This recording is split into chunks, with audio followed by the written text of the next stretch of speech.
සුපුරුදු විදිහට ආයුබෝවන් කියලා පිළිගන්නවා යාළුවෝ හැමෝම ෆ්ලික් TV recap YouTube channel එකට. මීට කලින් මම ගෙනාවේ නාකෝස් දෙවෙනි කතා මාලාවේ පළවෙනි කොටස් පහේ වීඩියෝ එකේ සිද්ධ වුණු අඩුපාඩුවට මම ඔයාලගෙන් ආයෙත් සමාව ඉල්ලනවා. ඒක මගේ අතින් වුණු ලොකු මිස්ටේක් එකක්. නැවත ඒ වගේ වරදක් වෙන්නේ නැහැ කියලා මම සහතික වෙනවා යාළුවෝ හැමෝටම. එහෙමනම් අද වීඩියෝ එකෙන් බලන්න පුළුවන් වෙන්නේ 6 වෙනි සහ 7 වෙනි කොටස් දෙකයි. 5 වෙනි කොටසේ කතාව කෙටියෙන් කියනවා නම් පැබ්ලෝ විනාශ කරන්න රොඩ්රිගස් සහෝදරයන් සහ ජූඩි පේනියාගේ සහාය ඉල්ලනවා. ඒ වගේම තමන්ට හිසරදයක් වුණු කරිලෝ විනාශ කරපු නිසා පැබ්ලෝ එයාගේ කොකේන් බිස්නස් එක කරගෙන යන්නේ කිසිම ප්‍රශ්නයක් නැතුවයි. මේ කාලෙදිම ටාටාගේ සහෝදරයා කාලෝස් මයාමි වල ඉඳන් එනවා ඔවුන්ව බලන්න. මයාමි වල බිස්නස් එක කරන ලයන්ව නැවත කොලොම්බියාවට ගෙන්නලා බිස්නස් එක අප් කරන්න පැබ්ලෝයි කාලෝසුයි දෙන්න සැලසුම් කරන්නත් පටන් ගන්නවා. අනිත් පැත්තෙන් කර්නල් කරිලෝගෙන් හිස්සුණු සර්ච් බ්ලොක් ටීම් එකේ ප්‍රධානියා විදියට කර්නල් හියුගෝ මාටින්ස් පත් කරන්න ජනාධිපති ගැවිරියා කටයුතු කරනවා. ඒ වගේම මරිට්සා මාර්ගෙන් උගුලක් කටවන පේනියා පැබ්ලෝගේ හොඳම ගෝලෙක් වන වෙලස්කෝ අල්ල ගන්නවා රොඩ්රිගස් සහෝදරයන්ගේ උදව්වෙන්. ඔය අතරේ මයාමි වල ඉඳන් එන ලයන් පැහැර ගන්න කැලි කාටල් එකේ සෙට් එක සමත් වෙනවා. කැලි කාටල් එකේ ලොක්කන්ගේ අරමුණු ඉටු කරගන්නයි ඔවුන් ලයන්ව පැහැරගන්නේ. මේ එක්කම සර්ච් බ්ලොක් ටීම් එකේ මන්දගාමී වැඩපිළිවෙල හින්දා රොඩ්රිගස් සහෝදරයන් මාර්ගෙන් පැබ්ලෝගේ ගෝලයන් විනාශ කරලා දාන්න පේනියා සැලසුමක් හදනවා බාන එක්ක. ඒ අනුව පැබ්ලෝගේ ගෝලයන් විශාල ප්‍රමාණයක් ඝාතනය කරන්න ඔවුන් සමත් වෙනවා පේනියා ලබා දෙන තොරතුරු මාර්ගයෙන්. අලුත් කල්ලියකින් එල්ලවෙන ප්‍රහාර නිසා පැබ්ලෝ ආයෙත් සැරයක් එයාගේ ෆැමිලි එකත් එක්ක පැනලා යනවා. ඔය අතරේ අල්ලගත්ත වෙලස්කෝව මරලා නගරේ ප්‍රසිද්ධ තැනක එල්ලන්න රොඩ්රිගස් සහෝදරයන් කටයුතු කරන්නේ ලොස් පෙප්ස් නමින් පැබ්ලෝට කරන තර්ජනයක් එක්කයි. ඔන්න ඔතනින් තමයි ඔයාලට අද කතාව බලන්න පුළුවන් වෙන්නේ. එහෙමනම් වීඩියෝ එකට යන්න කලින් පුංචි මතක් කිරීමක් කරනවා. තාමත් ඔයා ෆ්ලික් TV recap YouTube channel එක subscribe කරලා නැත්නම් දැන්ම subscribe කරන්න. එතනම තියෙන bell notification එක on කරලා තියාගන්න අමතක කරන්න එපා. ඉතින් තවත් පරක්කු කරන්නේ නැතුව අපි යමු වීඩියෝ එකට.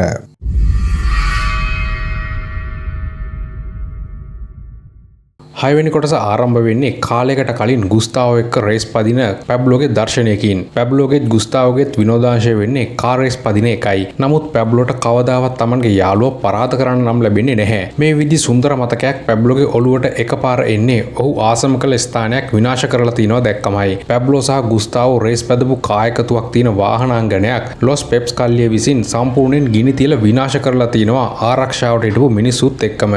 මේ නිසා කෝපයෙන් දැවෙන පැබ්ලෝ එයාගේ ගෝලයන්ට කියනවා මේ වගේ දෙයක් කරන්න පුළුවන් ජූඩි මොන්කාඩට විතරයි. හැබැයි ඒකිට මේ වගේ වැඩක් තනියම කරන්න බෑ. ෂුව එකට කැලි කාටල් එකේ උන් ජූඩිට උදව් කරනවා කියලා. පැබ්ලෝගේ කතාවට පිළිතුරු දෙන රිකාඩෝ මාව අල්ලන්න ආව උන් ළඟ තිබුණේ අලුත්ම ආයුධයි. සමහර විට මේක කරන්න නැත්තේ උන් වෙන්නේ නැති කියලා කියනවා. ඉතින් පැබ්ලෝ කැලි කාටල් එක විනාශ කරලා දානවා කියලා කෑ ගහද්දි කාලොස් කියනවා මේක කලේ කැලි කාටල් එකේ උන් කියලා හරියටම දැනගන්නකම් අපි උන් එක පැටලෙන්න යන්න ඕනි නෑ කියලා. කාලොස්ගේ කතාවට ටිකක් කන්ට්‍රෝල් වන පැබ්ලෝ එහෙමනම් උඹලා මේක කලේ කවුද කියලා ඉක්මනට හොයලා බලපල්ලා කියලා ගෝලයන්ට ආයිත් කියද්දි රිකාඩෝ කියනවා මම දන්නවා උන්ගේ එකෙක් ඉන්නේ කොහෙද කියලා. අපිට පුළුවන් උගේ විස්තර දැනගන්න කියලා. හැබැයි එක දිගට වෙන දේවල් නිසා පැබ්ලෝ ඉන්නේ කියාගන්න බැරි තරම් කේන්තියකිනුයි. ඉතින් ළඟ එන නත්තල සමරන්න කොලොම්බියන් වැසියන් සැරසෙද්දි මෙඩ්ලින් වල මිනිසුන්ට වෙනස්ම ආකාරයක නත්තලක් තමයි සමරන්න වෙන්නේ. පැබ්ලෝ එස්කෝබාගෙන් හිංසනයට පත්තුවන්ගේ සංවිධානයේ විදිහට හඳුන්වන ලොස් පෙප්ස් කල්ලිය පැබ්ලෝගේ ගෝලයන් හැම කෙනාවම අමානුෂික විදිහට ඝාතනය කරලා මිනිසුන්ට හොඳට පේන තැන්වල තියන්න පටන් ගන්නවා.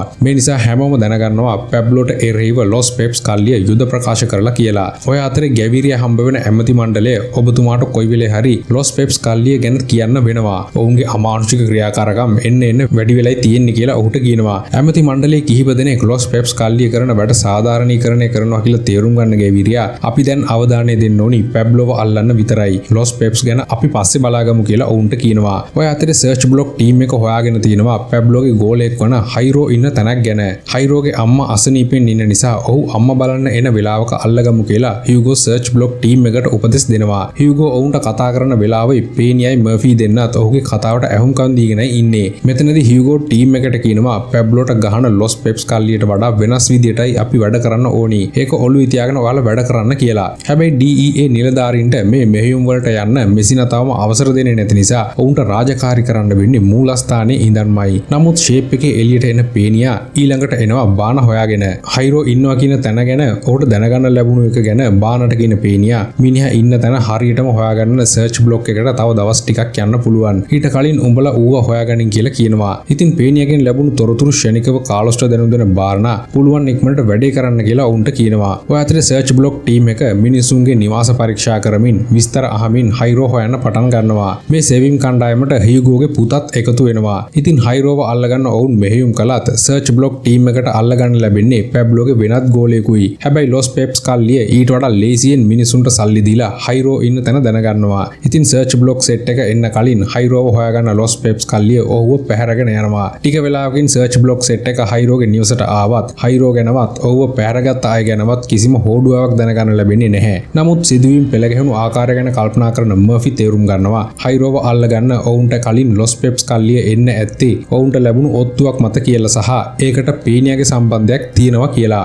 ඔය අතේ රාත්‍රියේ වෙද්දී ලොස් පෙප්ස් කල්ලිය පැහැරගත්ත හයිරෝව ඝාතනය කරලා නගරයේ එක තැනක දාලා යනවා. Taman ළඟම ඉන්න ගෝලයෝ එකා දෙන්න ඝාතනය වෙන නිසා පැබ්ලෝ තවත් අවුල් යන්න පටන් ගන්න හිතා ගන්න බැරි විදිහටයි. ඔය අතරේ පැබ්ලෝගේ අම්මා දරුවන් එක්ක නත්තලට පල්ලි යන්න ඕනි කියලා පැබ්ලෝට කියනවා. පැබ්ලෝගේ අම්මගේ ඉල්ලීම අහන් ඉන්න ටාටා ඒ වැඩේ නම් කරන්න එපා. ඔයා මෙඩ්ලින් වලට ළමයි එක්ක යනවා කියන්නේ මේ දවස්වල කරන්න හොඳ නැති දෙයක් කියලා ඇයට කියනවා. ටාටා කියන දේ අනුමත කරන පැබ්ලෝ ඔයා මෙහෙ ඉඳන් කරන දෙයක් කරන්න අම්මේ කියලා ඇයට කියනවා. මේ වෙලාවේ තමයි පැබ්ලෝගේ ගෝලියෝ ඇවිත් උට කියන්නේ හයිරෝ එක්ක තව 3 දෙනෙක් මරලා දාලා ඉන්නවා කියලා. ඔය අතරේ තවත් තැනක කැලි කාටල් එකේ ලොක්කා ගිල්බර්ටෝ එයාගේ දුවගේ විවාහ උත්සවය වෙනුවෙන් සූදානම් වෙනවා දකින්න ලැබෙනවා. මෙතනදී ගිල්බර්ටෝ දකිනවා නිවුස් පේපර් එකක තියෙනවා ලොස් පෙප්ස් කල්ලිය කරන වැඩ ගැන පුවතක්. නිවුස් එක හොඳින් කියවන ගිල්බර්ටෝ ඊළඟට එනවා මිගෙල් සහ පාචෝ එක්ක කතා කරන්න. අපේ අරමුණ වෙන්න ඕනි පැබ්ලෝව ඉවරයක් කරන එකයි. වැඩියෙන් අවධානය ගන්න එක නැති ප්‍රශ්න ගොඩාක් හැදෙන වැඩක්. ඒ හින්දා ලොස් පෙප්ස්ලා එක්ක වැඩි ගනුදෙනුවක් තියාගන්න එපා. අපි පුළුවන් ඉක්මනට මයාමි බිස්නස් එක ගන්න බලමු. ඒකට තව ටික කාලයක් ගත්තා කියලා අපිට පාඩුවක් වෙන්නේ නැහැ කියලා මිගෙල්ටයි පාචෝටයි කියනවා. ඊට පස්සේ අපිට දකින්න ලැබෙනවා මර්ෆිට තානාපති කාර්යාලයෙන් රහසිගත තොරතුරු ටිකක් ලැබෙනවා. ෆයිල් එකේ තියෙන්නේ මොනවද කියලා පොඩි කුකුසක් එන පේනියා මර්ෆිගෙන් අහනවා මොනවද ඔකේ තියෙන්නේ කියලා. බ්ලැකී ඉන්න තැනක් ගැන සෙන්ට්‍රල් ස්පයික් එකෙන් හොයාගෙන කියලා මර්ෆි කියපු ගමන් පේනියා ෆයිල් එක අරගෙන කියවලා බලනවා. පේනියා විස්තර ටික කියුවට පස්සේ කතා කරන මර්ෆි මම ඕක හියුගෝට දෙන්න ඕනි. පුළුවන් ඉක්මනට වැඩේ කරන්න කියලා පේනියාගෙන් ෆයිල් එක අරගෙන එනවා හියුගෝගේ කාමරයට. මර්ෆි ගිය ගමන් බානට කෝල් කරන පේනියා බ්ලැකී ඉන්න තැන ගැන සඳහන් වුණු තොරතුරු ටික ඔහුට ලබා දෙනවා. බ්ලැකීට ගර්ල්ෆ්‍රෙන්ඩ් කෙනෙක් ඉන්නවා. ඔයා ඒ කෙල්ල ඉන්න තැන ඉක්මනට හොයාගන්න. ළඟදිම මිනිහා ඒකී ඉන්න තැනට එයි කියන පේනියා ෆෝන් එක කට් කරලා දානවා. ඔය අතරේ හියුගෝ හොයාගෙන එන මර්ෆි බ්ලැකී ඉන්න තැන ගැන කියලා කියනවා මට ඔයාලා වැඩ කරන විදිය වෙනස් කරන්න ඕනි නෑ සර්. නමුත් මට ෂුවර් මෙතන බ්ලැකී ඉන්නවා කියලා. ඒ හින්දා අපි තවත් පරක්කු කරන්නේ නැතුව මිනිහව අල්ලගන්න බලමු. නැත්නම් කලින් වගේ මේ මිනිහත් ලොස් පෙප්ස්ලා අතින් මැරුම්කයි කියලා. ඉතින් මර්ෆිගේ කතාව පිළිගන්න හියුගෝ බ්ලැකී ඉන්නවා කියන ප්‍රදේශයේ වැටලීමක් කරන්න තීරණය කරනවා. සෙන්ට්‍රල් ස්පයික් වලින් ලැබුණු තොරතුරු අනුව බ්ලැකී මේ වෙද්දී ඉන්නේ ඔහුගේ පෙම්වතියගේ නිවසේයි. කාලෙන් කාලට බ්ලැකී නිවසට එන නිසා අය බ්ලැකී එක්ක ඉන්නේ ලොකු කේන්තියකිනුයි. ඉතින් මේ වෙලාවේ හියුගෝ සර්ච් බ්ලොක් ටීම් එක එක්ක බ්ලැකී ඉන්නවා කියන තැනට එන්න පිටත් වෙනවා. හිතුවට වඩා ඉක්මනට සර්ච් බ්ලොක් ටීම් එක ක්‍රියාත්මක වෙනවා කියලා දකින පේනියා ටිකක් අවුල් යනවා. මොකද කියනවා නම් ලොස් පෙප්ස් කල්ලිය සර්ච් බ්ලොක් ටීම් එකට කලින් බ්ලැකීව අල්ලගන්න එක කරන්න ඕනි වැඩක් කියලා පේනියා දන්නවා. ඉතින් ටික වෙලාවක් යද්දී බ්ලැකී ඉන්නවා කියන තැන වට කරන සර්ච් බ්ලොක් ටීම් එක මාර්ග බාධක කිහිපයක් යොදවනවා ප්‍රදේශයේ ඇතුල් වෙන සහ පිට වෙන තැන්වලට. මේ ක්‍රමයට නම් ලොස් පෙප්ස්ලාට බ්ලැකීව අල්ලගන්න වෙන්නේ නැහැ කියලා තේරුම් ගන්න පේනියා බානට කතා කරලා කියනවා කවුරුත් එවන්න එපා කියලා දැන්. පේනියා කෝල් කරන එක පැත්තක ඉන්න මර්ෆි බලාගෙනයි ඉන්නේ. ඉතින් පේනියාගේ මැසේජ් එක බාන හරහා කාලොස්ට ලැබෙන නිසා මිෂන් එක తాවකාලිකව නවත්තන ඔවුන් වෙනත් පාරකින් පිට වෙන්න හදනවා. ලොස් පෙප්ස්ලා එන මාර්ගයේ තමයි හියුගෝගේ පුතා මාටින්ස් ඉන්න චෙක් පොයින්ට් එක තියෙන්නේ. කිසිම කලබලයක් කරන්නේ නැතුව ඔවුන් චෙක් පොයින්ට් එකෙන් යන්න හදන්නේ තරුණ නිලධාරියට සල්ලි ටිකක් පෙන්නලයි. නමුත් වාහනේ ඉන්න මිනිස්සු සෙට් එක ගැන සැක කරන මේ තරුණ සෙබලා ඔවුන්ට බිමට බහින්න කියලා කියනවා. මාටින්ස්ගේ නියෝගයට අවනත වෙන කාලොස් හැමින් සැරේ වාහනින් බිමට බහැලා ඔහු ළඟට එනවා. මේ අතරේ චෙක් පොයින්ට් එකේ වෙන සිද්ධිය හියුගෝට දැනගන්න ලැබෙන නිසා ඔහු සෙබළු හැමෝටම කියනවා ඉක්මනට 20 වෙනි චෙක් පොයින්ට් එකට යන්න කියලා. මේ නිසා බ්ලැකීව හොයන එක පැත්තක තියෙන මර්ෆි සහ පේනියත් ඉක්මනට එනවා අදාළ චෙක් පොයින්ට් එක තියෙන තැනට. ඒ වගේම පොලිස් නිලධාරීන් ඇවිත් කියන මැසේජ් එක බ්ලැකීට ලැබෙන නිසා ඔහු ඉක්මනට පෙම්වතියගේ නිවසින් පැනලා යනවා. ඉතින් මේ වෙද්දී චෙක් පොයින්ට් එකේ තත්ත්වය ටිකක් දරුණු වෙලයි තියෙන්නේ. ලොස් පෙප්ස් කල්ලිය සමාජිකයන් හැම කෙනාම තරුණ සෙබලා මාටින්ස්ව වට කරගෙනයි ඉන්නේ. ඒ එක්කම කාලොස් ඔහුගේ ID එක පෙන්වන මුවාවෙන් මාටින්ස් අතේ තියෙන තුවක්කුව උදුරලා අරගෙන ඔහුව මරන්න හදනවා. මේ සමග මෙතනට පේනියයි මර්ෆි දෙන්නත් එනවා. ෂණිකව ක්‍රියාත්මක වන මර්ෆි තරුණ සෙබලව බේරගන්න එළියට එනවා. නමුත් වෙන්නේ මොනවද කියලා දන්න පේනියා ෂේප් එකේ කාලොස් ගාවට ඇවිත් උඹ මෙතන නැති ප්‍රශ්න හදන්න එපා. උඹලා දැන්ව මෙතනින් පිට වෙලා ඵලයල්ලා කියලා කියනවා. කොහොම හරි පේනියාගේ මැදිහත් වීම නිසා කන්ට්‍රෝල් වෙන ලොස් පෙප්ස් කල්ලිය කිසිම කලබලයක් නොකර පිට වෙලා යනවා. හැබැයි මර්ෆි සහතික කරගන්නවා පේනියා මේ ආව කණ්ඩායම එක්ක සම්බන්ධයක් තියෙනවා කියලා. ඉතින් ඊට පස්සේ බ්ලැකීගේ පෙම්වතියගේ නිවසට එන සර්ච් බ්ලොක් ටීම් එක ඇයගෙන් බ්ලැකී ගැන තොරතුරු හොයාගන්න හැදුවත් ඇය කියන්නේ කිසිම දෙයක් දන්නේ නැහැ කියලායි. ඒ වගේම අනිත් පැත්තෙන් හියුගෝ පුතාට කතා කරලා හොඳටම කෑ ගහනවා ඔහු අතින් සිද්ධ වුණු වරදට. ඒ වගේම නැවත ඔෆිස් එකට එන මර්ෆි පේනියාගෙන් අහනවා ඔයා කවදින්ද කාලොස්ගේ යාළුවෙක් උනේ? මේ කරන දේවල් වල භයානකකම ඔයා දන්නවද කියලා. මර්ෆිට පිළිතුරු දෙන පේනියා එයාලටයි අපිටයි තියෙන පොදු අරමුණක් මර්ෆි. මේ විදියට උන්ව පාලනය කරගෙන වැඩක් කරන්න මට පුළුවන්. අනිත් එක ඉස්සරහට සිද්ධ වෙන දේවල් අපිට කන්ට්‍රෝල් කරන්න බැරි වෙයි. එතකන් අපි මේ විදියට වැඩ කරගෙන යමු කියලා උට පිළිතුරු දෙනවා. ඔය අතරේ ඔෆිස් එකට එන හියුගෝ ජනාධිපති ගැවිරියට කතා කරලා කියනවා මට හිතා ගන්න බෑ කැස්ටෆිලෝ මිලිටරි කණ්ඩායම මද්‍රව්‍ය ජාවාරම් කාර්යයන් මරන්නේ ඇයි කියලා. උන් යුද්ධ කරන්නේ ගරිල්ලා කණ්ඩායම් එක්ක විතරයි. සහතිකවම මුන් වැඩ කරන්නේ වෙනත් අරමුණකටයි. පැබ්ලෝට වඩා මුන් අනතුරුදායකයි ජනාධිපතිතුමනි. ඔබතුමා අවසර දෙනවා නම් මට පුළුවන් මේ මිනිස්සු නැති කරලා දාන්න කියලා. හියුගෝට පිළිතුරු දෙන ගැවිරියා ඒ වැඩේ කරන්න යන්න එපා. අපි මූලිකත්වය දෙන්න ඕනි පැබ්ලෝව ඉවරයක් කරන්නයි. ඔයා ඒ වැඩේ මුලින්ම කරන්න කියලා ඔහුට උපදෙස් දෙනවා. ඉතින් ඊට පස්සේ අපිට දකින්න ලැබෙනවා රිකාඩෝ කියපු විදියට ලොස් පෙප්ස්ලාගේ තුවාල වුණු වෙඩික්කරුවෙක් අල්ලගන්න ඔහු මේ පුද්ගලයාගෙන් දැනගන්නවා ඔහු වැඩ කරන්නේ කැස්ටෆිලෝස් කණ්ඩායමට කියලා. රිකාඩෝ දොස්තර කෙනෙක් නිසා ඔහුට ලේසියෙන්ම මේ තොරතුරු ගන්න පුළුවන්කම ලැබෙනවා. ඉතින් රිකාඩෝගෙන් ලැබුණු තොරතුරු පැබ්ලෝ දැනගත්ත ගමන් ඔහු සැක කරනවා කැස්ටෆියෝස් ටීම් එක වැඩ කරන්නේ ජූඩි මොන්කාඩ් එක්ක කියලා. ඒ වගේම ඔවුන් වැඩ කරන්නේ සල්ලි වලට කියලාත් පැබ්ලෝට තේරෙනවා. මේ නිසා පැබ්ලෝ ගෝලයන්ට කියනවා අපි ඉක්මනට මුන් හැම එකම ඉවරයක් කරලා දාන්න ඕනි කියලා. හැබැයි මෙතනදිත් කතා කරන කාලෝස් පැබ්ලෝව සන්සුන් කරන්න යන්නේ අපි දැන් කායිකවත් ගැටෙන්න යන ඕනි වෙලාවක් නෙවෙයි කියලායි. නමුත් පැබ්ලෝ ඔහු කියන දේ කියා කරන්නේ නම් නැහැ. මේ නිසා කාලෝස් ඇවිත් ටාටාව හම්බ වෙනවා. පැබ්ලෝ උමුතුවෙන් වගේ වැඩ කරන නිසා කාලෝස් අයට කියනවා ඔයයි ළමයි දෙන්නයි පුළුවන් තරම් ඉක්මනට මෙහෙන් පිට වෙන්න. නැත්නම් ලොකු විනාශයක් වෙයි කියලා. කාලෝස්ට පිළිතුරු දෙන ටාටා ඔයා කියන දේ මට තේරෙනවා කාලෝස්. ඒත් ඔය අනුතුරුදායක තත්ත්වය මම හැමදාම විඳපු දෙයක්. අනිත් එක මම කොහේ ගියත් පැබ්ලෝගේ බිරිඳයි මගේ ළමයින්ගේ තාත්තා එයයි. මේ හැමදේම ලැබුණේ එයා නිසායි. ඒ හින්දා මමවත් මගේ ළමයින්වත් එයාව දාලා කොහෙවත් යන්නේ නැහැ කියලා. තමන්ගේ සහෝදරියට තේරුම් කරන්න බෑ කියලා දැනගන්න කාලොස් එතනින් එහාට ඇයට මොකුත් කියන්න යන්නේ නැහැ. ඔය අතරේ අපිට දකින්න ලැබෙනවා තවත් දවසක ගිල්බර්ටෝගේ දුවගේ විවාහ උත්සවය පැවැත්වෙනවා හෝටලයක.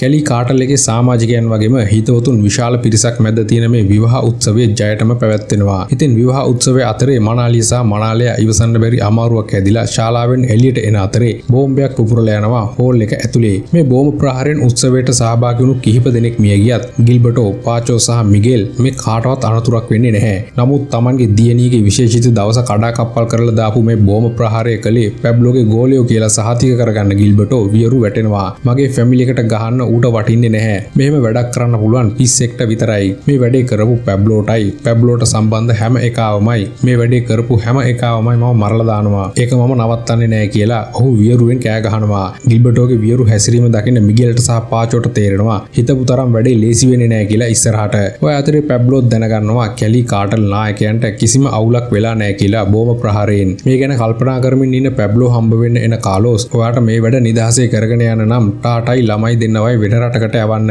මට බයයි එයාලට කරදරයක් වෙයි කියලා ඔහුට කියනවා. කාලෝස් දිහා ටිකක් අමුතු විදිහට බලන පැබ්ලෝ ඔයා හිතනවට වඩා ඔයාගේ සහෝදරියගේ හිත ශක්තිමත් කාලෝස්. තමුන් වගේ නෙවෙයි යා. අනිත් එක මම දන්නවා මගේ වටේ ඉන්න හතුරු කවුද කියලා. ඒ හින්දා මගේ ගෑණි ළමයි කොහෙටවත් යවන්නේ නෑ මම. එයාලා දිගටම ඉන්නේ මා එක්කයි. තමුන් එක තේරුම් ගත්තා නම් හොඳයි කියලා පිළිතුරු දෙනවා. පැබ්ලෝගේ කතාව නිසා කාලෝස් හිතා ගන්නවා එන විදිහකට ඉස්සරහට මුහුණ දෙනවා කියලා. ඔය අතරේ තානාපති ක්‍රොස්බි හම්බ වෙන්න එන මෙසිනා ගිල්බර්ටෝගේ දුවගේ විවාහ උත්සවයට එල්ලුණු බෝම්බ ප්‍රහාරය පස්සේ ඉන්නේ පැබ්ලෝ කියලා කියනවා. ගිල්බර්ටෝ කැලි කාටල් එකේ ලොක්කා හින්දා ඔහු පැබ්ලෝට වඩා කොකේන් බිස්නස් කරගෙන යනවා කියලා කියන මෙසිනා අපි මිනිහා ගැනත් මේ ගමන් හොයමුද කියලා ක්‍රොස්බිගෙන් අහනවා. මෙසිනට පිළිතුරු දෙන ක්‍රොස්බි ඒක දැන්ම කරන්න එපා. අපි දැන් සෙල්ලම් කරන්නේ පැබ්ලෝ එක විතරයි. ඊට පස්සේ අපි මිනිහා ගැන බලමු. ඒක නෙවෙයි අපි අද හවස පාටි එකේදී හම්බ වෙමු. මේ ප්‍රශ්න එතනට එහෙම ගේන්න එපා කියලා ඇයට කියනවා. ඔය අතරේ හවස් කාලේ පැබ්ලෝට හොරෙන් නිවසින් එළියට එන හර්මිල්ඩා ඩ්‍රයිවර් කෙනෙක් එක්ක පල්ලියට එන්න පිටත් වෙනවා දේව මෙහෙයට සහභාගී වෙන්න.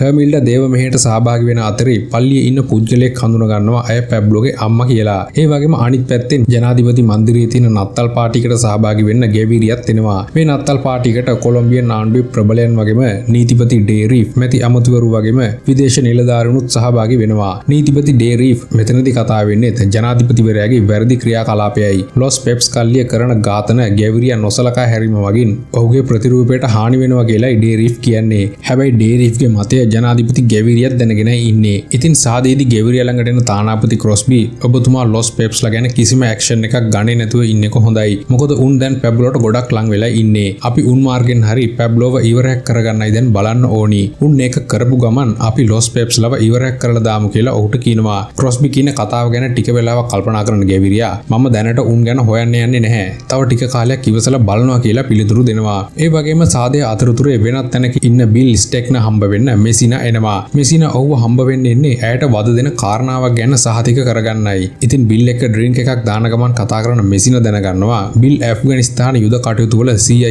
සංවිධානයේ රහසිගත මෙහෙයුම් බාරව හිටපු කෙනෙක් බවත් මේ දිනවල ඔහු කැස්ටෆිලෝ මිලිටරි කණ්ඩායම සමග රහසිගත සම්බන්ධකමක් තියාගෙන යනවා කියලාත්. Taman කැලි කාටල් එක ගැන සොයා බලන කල ඉල්ලීම ක්‍රොස්බි ප්‍රතික්ෂේප කළ හේතුව වෙන්නේ බිල් සම්බන්ධ වෙලා ඉන්න රහස් මෙහෙයුමක් නිසා කියලා මෙසිනා දැනගෙන ඉන්න නිසායි ඇය මේ ගැන බිල්ගෙන් අහන්නේ. ඉතින් මෙසිනා තවදුරටත් කතා කරමින් කියන්නේ මට වැඩක් නෑ ඔයා මොන මෙහෙයුමක් කළත් ඔය ත්‍රස්තවාදීන් එක්ක. හැබැයි උන් ජාවාරම්කාරයෝ එක්ක සම්බන්ධයි නම් ඒක මට අදාළ වෙනවා කියලා පිට වෙලා එනවා. මෙසිනාගේ කතාවට බිල් කිසිම දෙයක් කියන්න යන්නේ නම් නැහැ. ඔය අතරේ දේව මෙහෙය අවසන් වුණාට පස්සේ හර්මිල්ඩා පල්ලියෙන් එළියට ඇවිත් නැවත වාහනයට ගොඩ වෙනවා. මේ එක්කම ඇය එන වාහනේ පසුපස වෙනත් වාහනයක් ලුහු බඳින්න පටන් ගන්නවා. ඒ වගේම හර්මිල්ඩා නැවත එනකන් පැබ්ලෝ ඉන්නේ ලොකු කලබලයකිනුයි. ඔය වෙලාවේ නිවසට එන හර්මිල්ඩා දැක්කම ටාටා කේන්තියෙන් කෑ ගහන්න පටන් ගන්නවා. ඇයි ඔයා එළියට ගියේ? ළමයින්ගේ ජීවිත අනතුරේ දැම්මේ ඇයි කියලා අහලා. මම කාගේවත් ජීවිත අනතුරු දැම්මේ නෑ ටාටා. ගිය විදිහටම ප්‍රශ්නයක් නැතුව ආයෙත් ආවා කියලා හර්මිල්ඩා ඇයට පිළිතුරු දෙනවා. මේ එක්කම ඔවුන් ඉන්න නිවස ළඟට එන වාහනයකින් එක දිගට වෙඩි තියන්න පටන් ගන්නවා පැබ්ලෝගේ නිවසට. නොනවත්වා එල්ල වෙන වෙඩි ප්‍රහාරය මැද්දේ ප්‍රතිප්‍රහාර එල්ල කරන්න පැබ්ලෝ කටයුතු කරනවා. ඒ වගේම වෙඩි ප්‍රහාරය මැද්දේ ටාටා ළමයි දෙන්නත් එක්ක හර්මිල්ඩවත් අරගෙන නිවස පිටුපසින් ගිහින් වාහනයකට ගොඩ වෙනවා. නමුත් ඔවුන් හැමෝටම හොරෙන් ලොස් පෙප්ස් කල්ලි වෙඩිකරුවෙක් නිවස ඇතුළට ඇවිත් වෙඩි තියන්න පටන් ගන්න නිසා පැබ්ලෝත් ගෝලයනුත් නිවසින් එළියට පැනලා දුවන්න පටන් ගන්නවා. හැබැයි අවාසනාවන්ත විදියට ලොස් පෙප්ස් කල්ලි වෙඩි ප්‍රහාරයකින් කාලොස්ට මිය යන්න වෙනවා. කාලොස්ට වෙඩි තියපු වෙඩිකරුව ඝාතනය කරන පැබ්ලෝ ගෝලයන් එක්ක වෙනත් නිවසකට පැනලා එන්න ඊළඟට කටයුතු කරනවා. හැබැයි සහෝදරයා ඝාතනය වුණු නිසා ටාටා ඉන්නේ කියාගන්න බැරි තරම් හිත් වේදනාවකිනුයි. ඒ වගේම Taman කළ බරපතල වැරද්ද නිසා හර්මිල්ඩා ඉන්නේත් ලොකු අවුලකින්. මේ නිසා කායකවත් වැඩි කතාවක් නැතුවයි හැමෝම නිවස ඇතුළට එන්නේ. ඒ වගේම පැබ්ලෝ ඉන්නේ දැන් වියරු වැටිලයි. කැලි කාටල් එක, ජූඩි මොන්කාඩා, ආණ්ඩුව, ඇමරිකාව, ලොස් පෙප්ස් මේ හැම පැත්තකින්ම Tamanට පහර පිට පහර දෙන නිසා පැබ්ලෝ කෑ ගහන්නේ මම උන් ඔක්කොම මරලා දානවා. කොහොම හරි මම මේ වැඩේ කරනවා කියලයි. ඉතින් පැබ්ලෝ දැන් ඇවිත් ඉන්නේ වැඩි පහසුකමක් නැති ඔහුගේ නිවසකටයි. කාලෙකින් කවුරුත් ඉඳලා නැති නිසා නිවසේ කෑම බීමක්වත් අඳින්න ඇඳුමක්වත් හොයාගන්න ලැබෙන්නේ නැහැ. අඩුම තරමේ සීතලට දල්වන්න ගිනි උදුනේ දර ටිකක්වත් නැහැ. හැබැයි නිවසේ තියෙන කබඩ් වල ඇති තරම් සල්ලි පුරවලා තිනවා. ඉතින් කබඩ් එකකින් සල්ලි මිටි කීපයක් ගන්න පැබ්ලෝ කෑම සහ දර අරගෙන ඉන්න කියලා ලාකිකාටයි ලිමොන්ටයි කියනවා. ඔය අතරේ මූලස්ථානයේ ඉන්න පේනියව හොයාගෙන එන ට්‍රුහිලෝ මට නම් පේන්නේ එන්න මේක අමාරු වෙනවා කියලා පේනියට රිපෝට් එකක් දෙනවා. රිපෝට් එක දකින පේනියා ඊළඟට එනවා බ්ලැකීගේ පෙම්වතියගේ නිවසට. මෙතනට ආවම දකින්නේ බ්ලැකීගේ පෙම්වතිය සහ ඇගේ පියාට වෙඩි තියලා ඝාතනය කරලා තියෙන ආකාරයයි. හිතුවට වඩා ලොස් පෙප්ස් ක්‍රියාකාරකම් Tamanගේ පාලනයෙන් ගිලිහෙනවා කියලා තේරුම් ගන්න පේනියට කිසිම දෙයක් හිතා ගන්න බැරි වෙනවා ඊළඟට කරන්න ඕනි මොකක්ද කියලා. මේ අතරේ දරුවට සීතලයි කියලා ටාටා කියන නිසා පැබ්ලෝ ඊළඟට කරන්නේ මේස රෙද්දක් අරගෙන ඇවිත් ඔවුන්ගේ ඇඟේ ඔතන එකයි. ඉන්පස්සේ කබඩ් එකේ තියෙන තවත් සල්ලි මිටි ටිකක් අරගෙන ඒව ගිනි උදුනට දාලා ගිනි තින පැබ්ලෝ ටාටාවත් දුවත් ගිනි උදුන ළඟින් තියෙනවා. ඉන්පස්සේ ස්ථිර තීරණයක් ගන්න පැබ්ලෝ ඔයයි ළමයි දෙන්නයි කොලොම්බියාවෙන් ටික කාලයකට පිට වෙලා ඉන්න ටාටා. එහෙම කළොත් මට පුළුවන් මේ දේවල් වලට ඔළුව නිදහසේ මුහුණ දෙන්න. මම පොරොන්දු වෙනවා ඔයාට ඉක්මනට මේ දේවල් ඉවර කරලා ඔයාලව ආයෙත් මම ළඟට ගෙන්න ගන්නවා කියලා ඇයට කියනවා. අකමැත්තෙන් වුණත් පැබ්ලෝගේ තීරණයට කැමති වෙන්න ටාටාට දැන් සිද්ධ වෙනවා. 7 වෙනි කොටස ආරම්භ වෙන්නේ බොගෝටාවල සාමාන්‍ය ෆැමිලි එකක් දවස ආරම්භ කරන දර්ශනයකින්. Tamanගේ කුඩා දියණිය සහ පුතා පාසල් ලැබීමට සූදානම් වන මේ දෙමව්පියන් දෙන්න ගොඩාක් සතුටින් ඉන්න ආකාරය තමයි අපිට දකින්න ලැබෙන්නේ. ඉතින් මේ තරුණ පියා කුඩා දියණියගේ රෝස පැහැති සපත්තුවේ ලේස් ගැට ගන්න වෙලාවේ ඇහෙන බෝම්බ සද්දයක් නිසා ටිකක් කලබල වෙනවා. නමුත් මේ දිනවල බෝම්බ පිපිරීම් සහ වෙඩි හඬවල් බොගෝටාවල සාමාන්‍ය දෙයක් බවට පත් වෙලායි තියෙන්නේ. ඒ මොකද කියනවා නම් පැබ්ලෝ Tamanට එරෙහි සතුරන් වෙත පලි ගැනීමේ වියරු ගින්න මුදා හැරෙන නිසායි. කැලි කාටල් එයාගේ සමාජිකයන් කෙලින්ම ඉලක්ක කරන්න බැරි නිසා පැබ්ලෝ කැලි කාටල් නායකයන්ගේ ව්‍යාපාර සහ මත්ද්‍රව්‍ය සංගවලා තියෙන තැන්වලට පහර දෙන්න පටන් ගන්නවා. පැබ්ලෝගේ ප්‍රහාර නිසා සාමාන්‍ය ජනතාව සෑහෙන ප්‍රමාණයක් ඝාතනය වෙනවා. ඒ වගේම ගැවිරියා රජය දිගින් දිගටම ලොස් පෙප්ස් කල්ලිය නොසලකා හැරීම, ඔවුන් කරන අපරාධ නොසලකා හැරීම නිසා පැබ්ලෝගේ වෛරය ගලාගෙන යන්නේ කොලොම්බියාවේ ප්‍රධාන නගරවල ඉන්න මිනිසුන්ගේ හිස් මතිනුයි. හැබැයි පැබ්ලෝ කරන දේවල් වගේම ඔහුට එරෙහිව ලොස් පෙප්ස්ලා කරන සංහාරයත් පැබ්ලෝට නොදෙවෙනි වෙන්න ඔවුන් කරගෙන යනවා. ඔය අතරේ ටාටායි පැබ්ලෝගේ අම්මගේ අතරේ පොඩි විරසකයකුත් ඇති වෙනවා.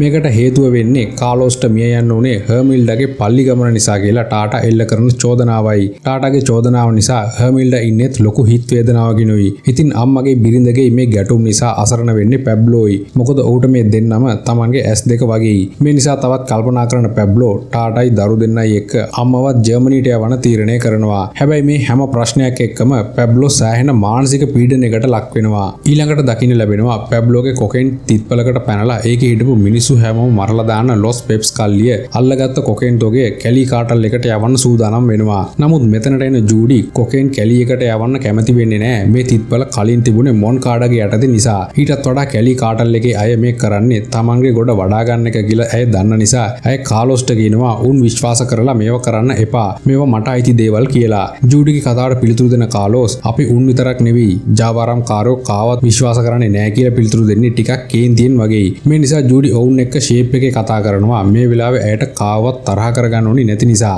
පසුදින උදෑසන රැකියාවට එන අතරේ පැබ්ලෝගේ පණිවිඩකාරයා වන ඩුකේ ඉලක්ක කරලා වෙඩි ප්‍රහාරයක් එල්ල කරන්න ලොස් පෙප්ස් කල්ලි සමාජිකයන් දෙන්නෙක් කටයුතු කරනවා. නමුත් මේ වෙලාවේ ඩුකේ ඉන්නේ පළතුරු වෙළඳසලක් ළඟ නිසා ඔහු කායක ඇතුලේ හැංගිලා ජීවිතේ බේර ගන්න සමත් වෙනවා. නමුත් මේ වෙඩි ප්‍රහාරයෙන් පළතුරු වෙළඳසලේ සේවිකාව මිය යනවා. පැබ්ලෝට එරෙහි යුද්ධය තමන් වෙත එනවා කියලා තේරුම් ගන්න ඩුකේ එතනින් ඉක්මනට පැනලා එනවා. මේ අතර බානව හම්බ වෙන්න එන පේනියා කැස්ටෆිලෝ සෙට් එක අහිංසක මිනිස්සු මරණ හින්දා මට බෑ උඹලට සපෝට් එක දෙන්න කියලා ඔහුට කියනවා. පේනියා කියන දේ තේරුම් ගන්න බානා මම නෙමෙයි පේනියා මේ දේවල් පාලනය කරන්නේ. හැබැයි කැස්ටෆිලෝ සෙට් එක කරන වැඩ හින්දා පැබ්ලෝගේ මිනිස්සු සෑහෙන බය වෙලයි දැන් ඉන්නේ. දැන් අපිට ඕනි කරන්නේ පැබ්ලෝගේ ලෝය කාර්යය ඩුකේව අල්ලගන්නයි. මිනිහා තමයි පැබ්ලෝගේ හැම ඩීල් එකක්ම ආණ්ඩුව එක කතා කරන එක. ඉතින් ඌව ඉවරයක් කළොත් ඊළඟට පැබ්ලෝව අල්ලගන්න එක මහ වැඩක් නෙවෙයි. අද මිනිහව මරන්න අපේ උන් වෙඩි තිබ්බත් ඌ කොහොම හරි ඒකෙන් බේරිලා ගිහින් තියෙනවා. ඉතින් ඔයාට පුළුවන් නම් මිනිහා ඉන්න තැන හොයලා අපිට කියන්න කියලා ඌට කියනවා. බාන කියන දේ පේනියා අහගෙන ඉන්නවා මිසක් කිසි දෙයක් කියන්න යන්නේ නැහැ. ඉතින් වෙඩි ප්‍රහාරයෙන් පැනලෙන ඩුකේ ටැක්සි එකක නැගලා කෙලින් වෙනවා ඔහුගේ බිරිඳගේ නිවසට. ඩුකේ සහ බිරිඳ ජුලියානා වෙන වෙනම ඉන්න නිසා ඇය එකයි ඩුකේගේ පුතා ඉන්නේ. ඉතින් නිවසට එන ඩුකේ ජුලියානාට කියනවා මට මෙහි ඉන්න බැරි තත්වයක් දැන් තියෙන්නේ. ඒ හින්දා මම පුතා එක්ක ටික කාලයකට රටින් පිට වෙලා ඉන්නවා කියලා. හැබැයි මේ වෙලාවේ ජුලියානා ඔහුට කියන්නේ මට ඔය කතා වලින් වැඩක් නැහැ. ඔයා දැන්ම මෙහෙන් පිට වෙලා යන්න කියලා ඇය ඩුකේට කියන්නේ ඔවුන්ගේ පුතා පාසල් ගිහින් ඉන්න නිසායි. හැබැයි එලිමහනේ හැමෝටම පේන්න යන එක අවදානම් කියලා දන්න ඩුකේ බිරිඳගේ වාහනේ අරගෙන නිවසින් පිට වෙනවා. ඩුකේගේ පුතා සයිමන් ඉන්න පාසලට එන ඔහු ඊළඟට පුතාවත් අරගෙන පාසලෙන් පිට වෙලා එනවා. ඊළඟට අපිට දකින්න ලැබෙනවා ඩුකේ ඉන්න තැනක් හොයාගන්න කියලා පේනියා සෙන්ට්‍රල් ස්පයික් එකට බාර දෙනවා සහ කර්නල් හියුගෝ එයාගේ පුතාව බුද්ධ්‍යංශ කාර්යාලයකට මාරු කරලා යවනවා. ඒ වගේම පැබ්ලෝ එයාගේ බිරිඳ දරු දෙන්න සහ අම්මව ජර්මනියට යවන්න සූදානම් වෙන හැටිත් අපිට දකින්න ලැබෙනවා. පැබ්ලෝ එයාගේ පුතා ජුවාන්ට කියන්නේ ඔයාලට වැඩි කාලයක් එහෙ ඉන්න ඕනි වෙන්නේ නෑ පුතා. මම ඉක්මනට ඔයාලව ආයෙත් ගෙන්න ගන්නවා කියලායි. ඉන්පස්සේ ටාටාට කතා කරන පැබ්ලෝ ඔයාලට නීත්‍යානුකූලව ජර්මන් වලට යන්න පුළුවන්. මට විතරයි එහෙම කරන්න බැරි. අනිත් එක මම තැන් කීපයකින් ටිකට් බුක් කළා ඔයාලගේ නමින්. ඒ හින්දා ඔයාලව කාටවත් අහුවෙන එකකුත් නෑ කියලා ඇයට කියනවා. පැබ්ලෝ කියන දේවල් අහගෙන ඉන්න ටාටා ගොඩක් අවුලෙනුයි ඉන්නේ. මේ නිසා ඇයව වාහනෙන් වාඩි කරවන පැබ්ලෝ දුව අතේ ඉන්න හාපැටියව ගන්නවා. ඔයාලා ගිහින් එනකන් මම මෙයාව බලා ගන්නම් කියලා. ඉන්පස්සේ තමන්ගේ ආදරණියන් පිට වෙලා යන දිහා තනියම බලන් ඉන්න පැබ්ලෝයි අපිට දකින්න ලැබෙන්නේ. ඉතින් නිවස ඇතුළට එන පැබ්ලෝ හාපැටියව කූඩුව ඇතුළට දාලා තනියම කල්පනා කරන්න පටන් ගන්නවා ඊළඟට කරන්නේ මොකක්ද කියලා. ඔය අතරේ පැබ්ලෝගේ ෆැමිලි එකේ අය රටින් පිට වෙන්න හදනවා කියලා බුද්ධ්‍යංශ හොයාගෙනයි තියෙන්නේ. ඒ පැබ්ලෝ මීට කලින් අවියංකා ගුවන් යානයක් පුපුරලා දාපු නිසා ඔහු ගැන සැලකිල්ලෙන් ඉන්න ගුවන් සමාගම් නිසායි. ඉතින් මේ ගැන ක්‍රොස්බි සහ මෙසින් එක කතා කරන ජනාධිපති ගැවිරියා පැබ්ලෝ එයාගේ ෆැමිලි එකේ අයට ගුවන් සමාගම් 8කින් ටිකට් බුක් කරලා තියෙනවා. මෙයාලගේ ගමනාන්තය සඳහන් වෙන්නේ බාසිලෝනා ඉඳන් ජර්මනි වෙනකනුයි. හැබැයි අපිට එයාලව නවත්තන්න බලයක් නැහැ කියලා කියනවා. ගැවිරියාගේ කතාව අහගෙන ඉන්න ක්‍රොස්බි අපි මිනිහාගේ ෆැමිලි එකට රටින් පිට වෙන්න දෙන්න හොඳ නැහැ. එයාලව මේ රට ඇතුළෙම තියාගන්න තරමට අපිට මිනිහට බලපෑම් කරන්න පුළුවන් මට්ටම වැඩි. අනිත් එක මිනිහා ෆැමිලි එක රටින් පිට කළොත් ඊළඟට කරන්නේ යුද්ධ කරන එක විතරයි. මිනිහා ආයෙත් යටත් වෙයි කියලා හිතන්න බෑ. ඒ හින්දා අපි එයාලා මෙහි තියාගමු කියලා ජනාධිපති ගැවිරියාට කියනවා. ක්‍රොස්බි කියන කතාව හරි කියලා තේරුම් ගන්න ගැවිරියා පැබ්ලෝගේ ෆැමිලි එකට රටින් පිට වෙන්න අවස්ථාව නොදී ඉන තීරණය කරනවා. හැබැයි මේ වැඩේ කරනවා නම් කරන්න වෙන්නේ ගොඩක් උපක්‍රමශීලීවයි. ඉතින් මෙසිනට කතා කරන ක්‍රොස්බි ඔයාලගේ කෙනෙක් දාන්න මේ මිනිස්සු ගැන විමසිල්ලෙන් ඉන්න. පැබ්ලෝගේ ෆැමිලි එක යන එන තැන් කරන කියන දේ හැමදේම දැනගන්න කියලා ඇයට කියනවා. ක්‍රොස්බිගේ කතාවෙන් පස්සේ මෙසින ඊළඟට කරන්නේ DEA නියෝජිතයන්ට කතා කරන එකයි. වාසනාවට වගේ කෝල් එක ආන්සර් කරන්නේ මර්ෆි. ඔයාගේ පාස්පෝර්ට් අරගෙන ඉක්මනට බොගෝටා එයාපෝට් එකට එන්න මර්ෆි. පැබ්ලෝගේ ෆැමිලි එක රටින් පිට වෙන්නයි හදන්නේ. ඔයා එයාලා ගැන ඇහැ ගහගෙන ඉන්න. මේ ගැන කාටවත් කියන්න එපා කියලායි මෙසින මර්ෆිට කියන්නේ. ඉතින් පේනියා මර්ෆි කතා කරන කෝල් එක දිහා බලාගෙන ඉද්දිම ඔහුට කිසිම දෙයක් නොකියන මර්ෆි කෝල් එක කට් කරලා දාලා පාස්පෝර්ට් එකත් අරගෙන එයාපෝට් එකට එන්න පිටත් වෙනවා. ඊළඟට ඉක්මනට එයාපෝට් එකට එන මර්ෆි ගුවන් ගමන් කාලසටහන් බලලා බාසිලෝනා සහ ජර්මන් අතරේ ගමනාන්ත කිහිපයකට ගුවන් ටිකට්පත් කිහිපයක් ගන්නවා. ඊළඟට ඔහු පැබ්ලෝගේ ෆැමිලි එක එනකන් පැත්තකට වෙලා බලාගෙන ඉන්නවා. පැබ්ලෝගේ ෆැමිලි එක එනවා දැකපු ගමන් මෙසිනට කතා කරන මර්ෆි ඊළඟට කරන්න ඕනි දේ එයාගෙන් අහනවා. ওই විදිහට මර්ෆිගෙන් ලැබුණු තොරතුරු මත තානාපති ක්‍රොස්බි පැබ්ලෝගේ ෆැමිලි එකට රටින් පිට වෙන නොදී ඉන්න ජර්මන් තානාපති කාර්යාලයටත් ගුවන් සමාගමටත් කතා කරනවා. නමුත් ක්‍රොස්බිගේ උත්සාහය අපතේ යවමින් ඔවුන් කියන්නේ පැබ්ලෝ වැරදි කළත් ඔහුගේ ෆැමිලි එකට තහනමක් දාන්න බෑ කියලයි. මේ නිසා මර්ෆි ඔවුන් එක්ක ජර්මනිය යන ගුවන් යානයට ගොඩ වෙනවා. ඔය අතරේ හියුගෝගේ පුතා මාටින්ස් එයාගේ අලුත් රැකියා ස්ථානයේ සේවයට එනවා. බුද්ධිංශ නිලධාරියෙක් වන මෙරැල්ස් එක්ක තමයි මාටින්ස්ට සේවය කරන්න තියෙන්නේ. ඉතින් දෙන්න දැන හඳුනගත්තට පස්සේ පසුදින සිට වැඩ කරන්න එන්න කියලා මෙරැල්ස් අලුත් නිලධාරියට කියනවා. ඒ වගේම බොගෝටාවල රහසිගත තැනකට එන බ්ලැකි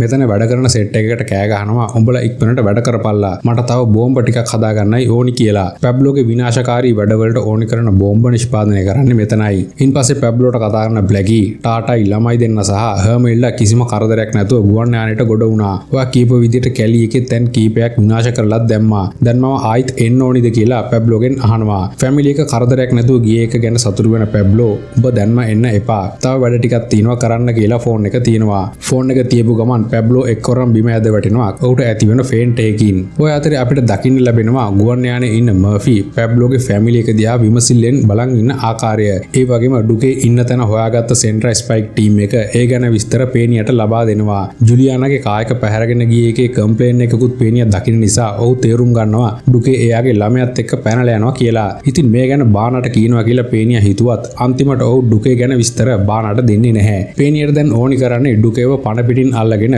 පැබ්ලෝ ගැන විස්තර දැනගන්නයි. මේ නිසා ඔහු මෙසිනට කතා කරලා කියනවා මට තොරතුරු ටිකක් ලැබුණා ඩුකේ ඉන්න තැනක් ගැන. මිනිහා එයාගේ ළමයි එක්ක පැන ගන්න වගේ හදන්නේ. එයාව අල්ල ගන්නවා කියන්නේ අපිට ගොඩාක් වාසි. මම ඒ ගැන බලන්නද කියලා. ඩුකේ කියන්නේ කවුද කියලා දන්න මෙසිනා පේනියට ඒ ගැන බලන්න කියලා අවසර දෙනවා. ඉතින් පේනියා මූලස්ථානයෙන් පිට වෙන්න හදනවත් එක්ක ට්‍රොයිලෝ ඇවිත් ඔහුගෙන් අහනවා අපිත් එක්ක බී එකක් ගහන්න යමුද කියලා. මම වෙන දවසක සෙට් වෙන්නම්. අද උඹලා පළයල්ල කියලා ට්‍රොයිලෝට උත්තර දෙන පේනියා ඉක්මනට එනවා ඩුකේව හොයාගෙන. හැබැයි ට්‍රොයිලෝට තේරෙනවා පේනියා යන්නේ මොකක් හරි හොර වැඩකට කියලා. ඔය අතරේ ඩුකේ එයාගේ පුතා සයිමන් එක්ක හෝටල් එකක හැංගිලායි ඉන්නේ. සැරින් සැරේ වටපිට බලමින් තමන්ගේ තාත්තා ලොකු බයිකින් ඉන්නවා වගේ දකින සයිමන් ඔහු එක්ක රණ්ඩු වෙන්න ගන්නවා. ඔයා පැබ්ලෝ එක්ක වැඩ කරන හින්දා තමයි මේම හැංගෙන්න වෙලා තියෙන්නේ අපිට. ඔයා හරි සෞතු මිනිහෙක් කියලා. සයිමන්ගේ කතා අහන ඩුකේට ලොකු දුකක් ඇති වෙන්නේ. දුකත් එක්ක ඌට එන කේන්තිය පිට කරන්නේ සයිමන්ට හොඳටම බැනලයි. කොහොම හරි තාත්තගේ පුතාගේ කතා ඉවර වෙන්නේ දෙන්නගෙම හිත හොඳටම රිද්දගෙනයි. හැබැයි ඩුකේට තේරෙනවා තමන් කළ වැරදි නිසා දුක් විඳින වෙලා තියෙන්නේ දරුවන්ට කියලා. තවත් පැත්තකින් පැබ්ලෝ පරීක්ෂා කරන රිකාඩෝ ඔයා මරිජුවාන පාවිච්චි කරන එක නවත්තන්න පැබ්ලෝ. ඒ හින්දා තමයි ඔයාට ෆේන්ට් වෙලා තියෙන්නේ. අනිත් එක ගොඩක් කල්පනා කරන්න යන්නත් එපා කියලා බේත් එකක් දෙනවා මේක පාවිච්චි කරන්න කියලා. මේ වෙලාවෙත් පැබ්ලෝ විකාරෙන් වගේ කියන දේවල් අහගෙන ඉන්න රිකාඩෝ ඔයාට තියෙන මානසික ආතතිය ඒක ගොඩක් භයානක දෙයක්. කොහොම වුණත් ඔයා මරිජුවාන පාවිච්චි කරන්න එපා. මම ඔයා එක්ක ඕනි දෙයකට ඉන්නවා. ඒ හින්දා දැන් ටිකක් රිලැක්ස් එකේ ඉන්න කියලා රිකාඩෝ පිට වෙලා යනවා. ඊළඟට අපිට දකින්න ලැබෙනවා ගමනාන්තයට ළඟා වෙලා ඉන්න පැබ්ලෝගේ ෆැමිලි එක. ඔවුන්ව ජර්මනිට ඇතුල් වෙන එක වළක්වන්න උත්සාහ කරන මර්ෆිවත් අපිට දකින්න ලැබෙනවා. විදේශ කටයුතු අමාත්‍යාංශයට ඇමතුමක් ගන්න මර්ෆි මෙයාලා මෙතනින් එළියට යන කලින් කරන්න පුළුවන් දෙයක් ඉක්මනට කරන්න කියලා උන්ට කියනවා. මොකද ඔහු දන්නවා පැබ්ලෝගේ ෆැමිලි එක එළියට ගියොත් ආයෙත් ඔවුන්ව නවත්තන්න ක්‍රමයක් නැහැ කියලා. මේ හේතුව නිසා ඔහු ඉහළින් නියෝගයක් එන්න කලින් එයාපෝට් එකේ නිලධාරීන්ට කියනවා පැබ්ලෝ එස්කෝබාගේ ෆැමිලි එක ඔයාලගේ රටට ඇතුල් වෙන්න හදන්නේ. මේ වැඩේ කරන්න දෙන්න එපා කියලා. නමුත් ජර්මන් නිලධාරීන් මර්ෆිට කියන්නේ පාස්පෝර්ට් එකේ අවුලක් හරි තහනම් බඩු හරි එයාලා ළඟ නැත්නම් අපිට එයාලව නවත්තන්න බෑ කියලායි. මේ නිසා මර්ෆි ඊළඟට කියනවා එයාලා විදේශ මුදල් ගොඩක් ගෙනියනවා කියලා. මර්ෆි මේ කතාව කියන්නේ හරියාකාරව නොදැනයි. නමුත් පැබ්ලෝ එයාගේ ෆැමිලි එකට ඕනිවට වඩා සල්ලි දීලා තියෙන නිසා එයාපෝට් එකේ නිලධාරීන් ඔවුන්ව తాවකාලිකව රඳව ගන්න කටයුතු කරනවා. ඉතින් Tamanට සිදුණු දේ ටාට කතා කරලා කියනවා පැබ්ලෝට. බිරිඳ කියපු දේ අහන පැබ්ලෝගේ කේන්තිය තවත් වැඩි වෙන්නේ කරන්න දෙයක් හිතා ගන්න බැරුවයි. ඔය අතරේ ඩුකේ හැංගිලා ඉන්න හෝටලය පේනියා හොයාගන්නේ ජුලියානගේ කායක තියෙන තැන දැනගෙනයි. ෂේප් එකේ ඩුකේව කායක ළඟට ගෙන්න ගන්න ප්ලෑන් එකක් ගහන පේනියා ඩුකේ කායක ඇතුළට ආවට පස්සේ ඔහුත් කායකට ගොඩ වෙනවා. ඩුකේට කතා කරන පේනියා තමුන් හොයාගන්න මට එක දවසයි ගියේ ඩුකේ මාත්තයා. ඔහෙට කැමති නම් පුළුවන් අපිට උදව් කරන්න. එහෙම කළොත් මටත් පුළුවන් ඔහෙට උදව් කරන්න කියලා උට කියනවා. පේනියාගේ කතාව අහපු ගමන් ඩුකේ තේරුම් ගන්නවා තමන්ට බේරෙන්න ක්‍රමයක් නැහැ කියලා දැන්. නමුත් ලොස් පෙප්ස් කල්ලියට අහු වෙනවට වඩා ආරක්ෂක නිලධාරීන් බාරයට පත් වෙන එක හොඳයි කියලා තේරුම් ගන්න ඩුකේ මම කැමති ඔයාලට උදව් කරන්න. පැබ්ලෝ අල්ලගන්න මම උදව් කරන්නම්. හැබැයි මාවයි මගේ පුතාවයි ඇමරිකාවට යවනවා නම් විතරයි මම උදව් කරන්න කියලා උට කියනවා. ඩුකේගේ යෝජනාවට කැමති වුණ පේනියා එහෙමනම් ඔයා මුලින්ම වයිෆ්ගේ කායක අයින් කරන්න කියලා පිට වෙලා යනවා. ඔය අතරේ තමන්ගේ ෆැමිලි එක ජර්මනියට ඇතුල් කරවන්න පැබ්ලෝ එයාට කරන්න පුළුවන් උපරිමය කරන්න පටන් ගන්නවා. කොලොම්බියාවේ ජර්මානු තානාපති කාර්යාලයටත් ජර්මන් ගුවන් සේවයටත් කතා කරන පැබ්ලෝ මම උඹලා හැම එකම මරලා දානවා මගේ ෆැමිලි එකට ජර්මනියට ඇතුල් වෙන්න දුන්නේ නැත්නම් කියලා තර්ජනය කරනවා. ඉන් නොනවතින පැබ්ලෝ ජීවිතේ පළවෙනි වතාවට උදව් ඉල්ලලා කොලොම්බියාවේ නීතිපතිට කතා කරනවා. තමුන් මහ ලොකු අයිතිවාසිකම් ගැන කතා කරන මිනිහා මගේ අයිතිවාසිකම් ගැන කතා කරන්නේ නෑ දැන්. ජනාධිපති මගේ ෆැමිලි එකට ජර්මනියට ඇතුල් වෙන්න දෙන්නේ නැතුවයි ඉන්නේ. මාව අල්ලගන්න එයාලව ඇමක් විදිහට පාවිච්චි කරනවා කියලා මම දන්නවා. මම මගේ ෆැමිලි එක මෙහෙන් යව්වේ ලොස් පෙප්ස්ලාගේ මරණ තර්ජන හින්දායි. උන් මොන වැඩේ කළත් ආණ්ඩුව ලොස් පෙප්ස්ලාට විරුද්ධව කිසිම දෙයක් කරලා නෑ මේ වෙනකම්. දැන්වත් තමුන් මේ ගැන බලනවා නම් තමයි මම කැමති කියලා ඔවුන් නීතිපති ඩේරිෆ්ටත් ලොකු සත්තමක් දානවා. පැබ්ලෝගේ තර්ජනය හින්දා ඩේරිෆ් පත් වෙන්නේ ලොකු අවුලකටයි. ඔය අතරේ මාටින්ස් මෙරලෙස් එක්ක එකතු වෙලා ඔත්තු බලන වැඩේ ආරම්භ කරනවා. ඒ වගේම මේ වෙද්දි ලොස් පෙප්ස් කල්ලිය දැනගන්නවා ඩුකේව ආරක්ෂිත තැනක හැංගෙන්න උදව් කරලා තියෙන්නේ පේනියා කියලා. ඔය හේතුව නිසා කාලොස් සහ ජූඩි කියනවා අපිට මිනිහව දැන් විශ්වාස කරන්න බෑ. ඒ හින්දා අපි මිනිහව ඉවරයක් කරලා දාන්නයි ඕනි කියලා. කාලොස්ගේ ජූඩිගේ කතාවට පිළිතුරු දෙන බාන කියන්නේ ඒ වැඩේ කරන්න එපා. අපිට DEA නියෝජිතයෙක් මරන්න බෑ. එහෙම කළොත් ලොකු අවුලක් වෙයි කියලා. හැමෝගෙම කතා අහගෙන ඉන්න රොඩ්රිගස් මෙතෙන්දි කියනවා බානා ඔබ පේනියා හම්බ වෙන්න දිනයක් දාගනින්. ඒකෙන් පස්සේ කරන්න ඕනි දේ අපි ඒ වෙලාවට බලමු කියලා. ඊළඟට අපිට දකින්න ලැබෙනවා බාන හම්බ වෙන්න පේනියාව. ඔවුන් හම්බ වෙන සුබුරුදු රෙස්ටුරන්ට් එකට පේනියා ආවත් ඔහුට දකින්න ලැබෙන්නේ බිල් ස්ටෙක්නවයි. ඔයා ආවේ බාන හම්බ වෙන්න නම් එයා දෙන්නේ නෑ පේනියා කියලා බිල් කිව්වම ඔහු ළඟට එන පේනියා මොකක්ද මේ වෙන්නේ කියලා ඔහුගෙන් අහනවා. Taman කරන දේ ගැන කෙටියෙන් පේනියට කියන බිල් ඔයාව මේ වැඩේට සම්බන්ධ කරගන්න පාර හැදුවෙත් මම කරන දේ ගැන ඔයා හරියටම දන්නේ නෑ පේනියා. ඔයා හිතාගන්න ඒක හරියට පැබ්ලෝ ඉවර වෙද්දි නිවැරදි මිනිස්සු ටික එක පැත්තක ඉතුරු වෙන්න ඕනි කියලා. ඔයා නොදන්න දේවල් වලට මැදිහත් වෙලා දේවල් සංකීර්ණ කරන්න එපා. අනිත් එක මම දන්න මිනිස්සු උන්ගේ ගමන හරස් කරන DEA නියෝජිතයෙක් වුණත් මරලා දාන්න දෙපාරක් හිතන්නේ නෑ. ඔයා හිතනවා නම් ඩුකේ ඉන්න තැන දන්නේ ඔයා විතරයි කියලා ඒක බොරුවක්. උන් දැනටමත් ඔයාගේ උදව් නැතුව ඩුකේව හොයාගෙන ඉවරයි කියලා උට කියනවා. බිල් කියන කතා හොඳින් අහගෙන ඉන්න පේනියා කිසිම දෙයක් කතා කරන්නේ නැතුව ඊළඟට එනවා ඩුකේගේ නවාතැනට. නවාතැන ගාව ඩුකේගේ කායක නැති නිසා පේනියා හිතන්නේ ඔවුන් පිට වෙලා ගිහින් කියලායි. මේ නිසා ඔහු නවාතැන පරීක්ෂා කරන්න එනවා. නමුත් ඔහුට කවුරුත් දකින්න ලැබෙන්නේ නම් නැහැ. හැබැයි කායක වෙනත් පැත්තක තියෙනවා දකින්න පේනියා මේසෙ උඩ තියෙන යතුරු අරගෙන ගිහින් කායක සෝදිසි කරනවා. සෝදිසි කිරීමේදී පේනියාට දකින්න ලැබෙනවා ලොස් පෙප්ස් කල්ලිය ඩුකේවත් සයිමන්වත් ඝාතනය කරලා ඩිකිය ඇතුලේ දාලා ගිහින් තියෙනවා. මේක දැක්කම ලොකු ෂොක් එකක් එන පේනියට එක්වරම මතක් වෙනවා ඩුකේ ඉන්න තැන ගැන ලොස් පෙප්ස්ලට ඔත්තු දෙන්න ඇත්තේ ට්‍රොහිලෝ කියලා. මොකද ට්‍රොහිලෝ විතරයි ලොස් පෙප්ස් කල්ලිය එක්ක දැන හැඳුරුම් ගම් තියාගෙන ඉන්න එකම කොලොම්බියානු නිලධාරියා. ෂණිකව ට්‍රොහිලෝ හොයාගෙන ඉන්න පේනියා ඔහුට බැන වදිනවා. උඹ නේද මගේ පස්සෙන් නැවිත් ඩුකේ ඉන්න තැන හොයාගත්තේ. උඹයි මේ වගේ වැඩක් කළේ. උඹ දැක්කද උන් ඩුකේගේ ළමයට කරලා තියෙන දේ කියලා අහලා. පේනියා කියන දෙයට සැරටම කේන්ති ගන්න ට්‍රොහිලෝ පැබ්ලෝ පවුල් කීයක් නම් නැති කලාද. උඹ දැන් බබෙක් වගේ හැසිරෙන්න එපා පේනියා. මෙහෙම තමයි ඌට රිටර්න් එක දෙන්න ඕනි කියලා පිට වෙලා යනවා. ඔය අතරේ ගෙවිරියා හම්බ වෙන්න එන නීතිපති ඩේරි ඔබතුමා පැබ්ලෝගේ ෆැමිලි එකට ජර්මනියට ඇතුල් වෙන්න ඉඩ දෙන්න ඕනි. නැත්නම් ඔබතුමා කොලොම්බියානු ජනතාව මරණ වැලක අමුණන්න හේතුවක් හදා ගන්නවා කියලා කියනවා. ඩේරිෆ්ට පිළිතුරු දෙන ගෙවිරියා ඔබතුමා පැබ්ලෝගේ පැත්ත ගත්තේ මිනිහගෙන් මොනවා හරි වාසි ගන්න නම් අපි මේ ගැන කතා කරලා වැඩක් නැහැ කියලා පිළිතුරු දෙනවා. ඉතින් ගෙවිරියාට පිළිතුරු දෙන ඩේරිෆ් පැබ්ලෝට මොකක් කළත් මට ප්‍රශ්නයක් නැහැ. ඔබතුමා පැබ්ලෝගේ මරණය දකින්න බලාපොරොත්තු වෙනවා කියලා මම දන්නවා. ඒත් එයාගේ ෆැමිලි එකට මේ දේ කරන්න වට නීත්‍යානුකූලව බලයක් නැහැ. ඒ හින්දා එයාලට ජර්මනියට ඇතුල් වෙන්න ඉඩ දෙන්න කියලා ඔහුට කියනවා. මේ එක්කම අපිට දකින්න ලැබෙනවා ජර්මානු එයාපෝට් එකේ නිලධාරීන් ඇවිත් පැබ්ලෝගේ ෆැමිලි එකට නැවත පාස්පෝර්ට් ටික දෙනවා. ඔයාලව ජර්මනියට ඇතුල් කරගන්න බෑ. ආයෙත් කොලොම්බියාවට යන්න කියලා. ටාටායි හර්මිල්ඩයි බලධාරීන්ට කොච්චර ඇවටිලි කළත් ඔවුන්ගේ උත්සාහය සාර්ථක වෙන්නේ නැහැ. Tamanගේ සැලසුම සාර්ථක වුණා කියලා දකින මර්විත් ඉන්පස්සේ ඔවුන් එක්කම පස්සෙන් ඇවිත් කොලොම්බියාවට එන ගුවන් යානයට ගොඩ වෙනවා. මේ වෙද්දි පැබ්ලෝ දැනගෙන ඉන්නේ එයාගේ ෆැමිලි එකට ජර්මනිට ඇතුල් වෙන්න අවසර ලැබුණේ නැහැ කියලා. ওই විදිහට ටික වෙලාවක් ගත වුණාට පස්සේ පැබ්ලෝගේ ෆැමිලි එක කොලොම්බියානු එයාපෝට් එකට එනවා. ඔවුන් පස්සෙන්ම එන පේනියා කාර් පාක් එක තියෙන පැත්තට ඇවිත් පැබ්ලෝගේ ෆැමිලි එක ළඟින්ම ඉන්නවා. මෙහෙම ටික වෙලාවක් යද්දී එක්වරම ඔවුන් ළඟට එන වාහන සෙට් එකක් පැබ්ලෝගේ ෆැමිලි එක පැහැරගෙන යන්න හදනවා. ඔවුන් බේරගන්න මර්ෆි මැද්දට පැන්නත් මේ ආව සෙට් එක මර්ෆි කන්ට්‍රෝල් කරලා පැත්තකට දාලා පැබ්ලෝගේ ෆැමිලි එක අරගෙන යනවා. මේ එන සෙට් එක ඔවුන් හඳුන්වන්නේ ජාතික පොලිස් නිලධාරීන් කියලායි. සිදුවීම් ওই විදිහට ගලාගෙන යද්දී බ්ලැකීට කතා කරන පැබ්ලෝ උඹලට හදන්න පුළුවන් ලොකුම බෝම්බ හදලා ඒවත් ජනාධිපති ඉන්න කිට්ටුවට ගිහින් තියපල්ලා. මට ඕනි ඌ අර ලොස් පෙප්ස් කල්ලි එක්ක නටන නැටුමට උත්තර දෙන්නයි. ඌ හදන්නේ ලොස් පෙප්ස්ලා මාර්ගෙන් මාව මට්ටු කරන්නයි. ඒ හින්දා උඹලට කරන්න පුළුවන් තරම් විනාශයක් කරපල්ලා කියලා කියනවා. පැබ්ලෝගේ කතාව පිළිගන්න බ්ලැකී තව ගෝලයෙක් එක්ක එනවා රාත්‍රියේදීම බොගෝටාවල ජනාධිපති කාර්යාලයේ තියෙන පැත්තට. ඔවුන් දෙන්න එන්නේ අදි බලති කා බෝම්බයක් මේ කායකේ අටවගෙනයි. එමින් සැරේ කායකේ එන දෙන්න කඩ වීදියක් අයිනේ කායක නවත්තලා පිට වෙලා යනවා. ඉතින් පසුදින උදා වෙන්නේ බොගෝටා වැසියන්ට තවත් සාමාන්‍ය දවසක් විදියටයි. අපි අර මුලින්ම දැකපු ෆැමිලි එකේ අය ෂොප් එකකට ඇවිත් බඩු ගන්න ගමන් දැන් ඉන්නේ. Tamanගේ සුරතල් දියණිය ඉල්ලන සෙල්ලම් බඩුවක් අරගෙන ඇයට දෙන මේ තරුණ පියා ඉන්පස්සේ ෂොප් එකෙන් එළියට එනවා. කුඩා දියණිය දෙමව්පියන්ට පසුපසින් නෙද්දී